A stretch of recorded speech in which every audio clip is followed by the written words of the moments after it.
What's likely the world's biggest free trade deal went into force over the weekend, while pacts like the Regional Comprehensive Economic Partnership serve to remove tariffs between members. The functions of deals extend far beyond that.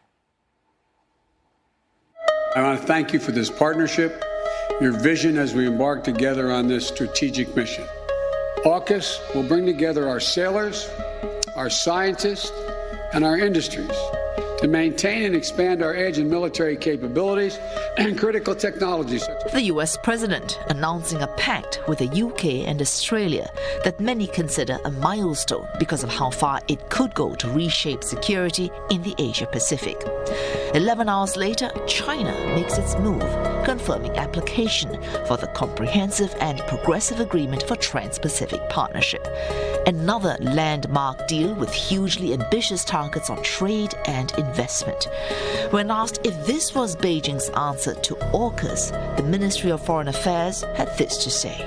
你把这两件事情联合在一起，大家也可以看得出来，中国推动的都是经济合作和经济地区一体化建设，美英澳推动的都是战争和破坏。 Few, though, would claim that economic integration does not also translate into significant payoffs in security. China, to which two-thirds of the world looks as its largest trade partner, has long drawn strategic strength from unequivocal economic prowess. While on the US side, former President Barack Obama was certainly thinking beyond just tariffs when he pushed for the precursor of the CPTPP, the Trans-Pacific Partnership, as this former negotiator for the TPP explains. The TPP negotiations were an integral part of the Obama's pivot to Asia.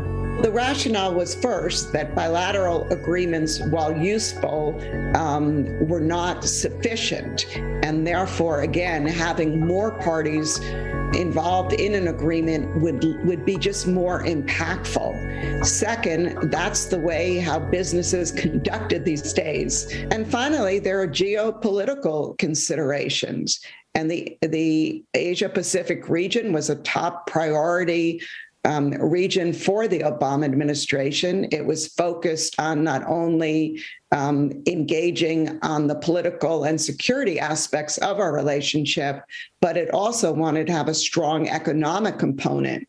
But Obama's successor, Donald Trump, would scrap that component as one of his first acts as president in early 2017. Okay. Japan would step in to take the lead, with the TPP rechristened as the CPTPP, coming into force in late 2018. Japan as well, one of 15 members to sign off late 2020 on another mega trade deal without the US, the Regional Comprehensive Economic Partnership. RCEP is arguably the largest trade agreement the world has ever seen. It has more than 2 billion people. These are intensively trading countries in a very trade-oriented neighborhood in East Asia. CPTPP is part of that region. It has 11 countries rather than 15, and it includes some countries from the other side of the Pacific as well. These are more advanced countries. The agreement is smaller, but it is at the same time a state-of-the-art agreement with nearly zero tariffs and much more rigorous rules to promote trade. So the two agreements overlap. They are complementary, and in the long run will encourage trade in the East Asian region.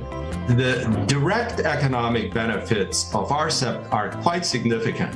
For the world as a whole, it will increase incomes by $263 billion a year, by 2.6 million jobs, and by $496 billion worth of exports. But big changes in how we manufacture and how we trade means trade deals now deliver far more than just the economic benefits of tariff removal. Or take, for example, the noodle bowl effect. Or that's a metaphor many use to describe the current tangle of deals with their overlapping, sometimes conflicting, certainly confusing rules of engagement. Overarching deals like the CPTPP and RCEP give us a way to move away from this to this. The RCEP region today has many existing trade agreements, some bilateral, a few of them among groups of countries.